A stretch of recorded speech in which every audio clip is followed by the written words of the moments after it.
પૈસા વિશે આપણે માનતા મોટાભાગના વિચારો સંપૂર્ણપણે ખોટા છે અને અમને એ વાતની ખબર પણ નથી. આપણને બાળપણથી જ આ વાતો શીખવવામાં આવે છે.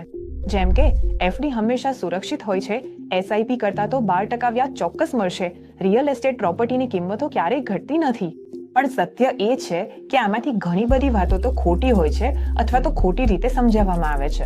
અને આવી ખોટી માન્યતાઓના કારણે લોકો નાણાકીય નિર્ણયો લઈ લે છે. ક્યારેક તો ડીલ ગુમાવી દે છે અથવા ખોટા નાણાકીય નિર્ણયો લઈ લે છે. આ માટે જ અમે ઇન્વેસ્ટ ઇટના સ્ટાર્ટિંગ સિરીઝનું નામ રાખ્યું છે મિથ્સ વર્સિસ ડેટા, જે એક પ્રકારની બિગિનર ફ્રેન્ડલી છે સિરીઝ. હેલો એવરીવન, હું છું શ્રુતિ કોપડે અને ઇન્વેસ્ટિંગ સાથે અમારું મિશન છે કે પર્સનલ ફાઇનાન્સને વધુ સરળ બનાવવું.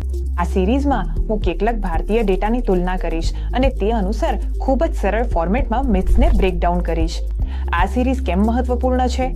આ સિરીઝ કરવાની વિચારણા અમે એ માટે કરી છે કારણ કે રિસેન્ટલી સીબીએ જે સર્વે કર્યો હતો એમાં એવું સામે આવ્યું છે કે ભારતમાં ફાઇનાન્શિયલ પેનેટ્રેશન માત્ર 9.5% જ છે.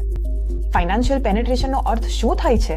તેનો અર્થ એ છે એવી ઘરેલુ પરિવારો કે જે એક્ટિવલી મ્યુચ્યુઅલ ફંડ ટીએફ સંબંધિત પ્રોડક્ટ્સમાં રોકાણ કરે છે અને એ જ કારણ છે.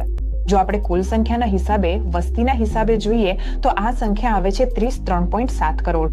જે લોકો માર્કેટિંગ પ્રોડક્ટ્સમાં રોકાણ કરે છે પણ તેમાં પણ માત્ર 3.2 કરોડમાંથી માત્ર એટલા લોકો છે જે એક્ટિવલી મ્યુચ્યુઅલ ફંડ, બોન્ડ્સ અને ETF જેવા પ્રોડક્ટ્સમાં રોકાણ કરી રહ્યા છે. અને આ સર્વે કહે છે કે અર્બન વિસ્તારમાં આ જે પ્રવેશ છે તે 15% છે, ગ્રામ્ય વિસ્તારોમાં 6% છે અને ટોપ મેટ્રો શહેરોમાં તે 30% છે.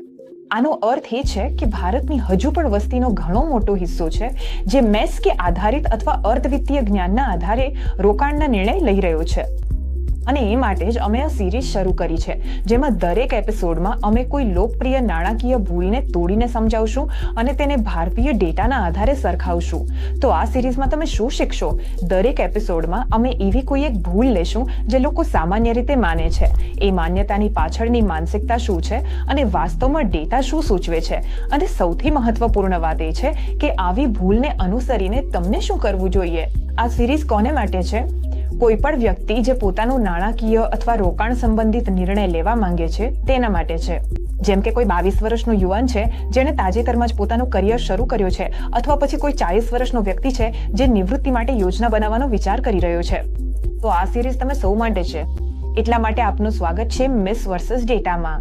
તો ચાલો પછી શરૂ કરીએ પ્રથમ એપિસોડ સાથે. શું છે શ્રેષ્ઠ રોકાણ, જે આવતા થોડા દિવસોમાં આવશે. તો આ ચેનલને ફોલો કરો આગામી એપિસોડ્સ માટે.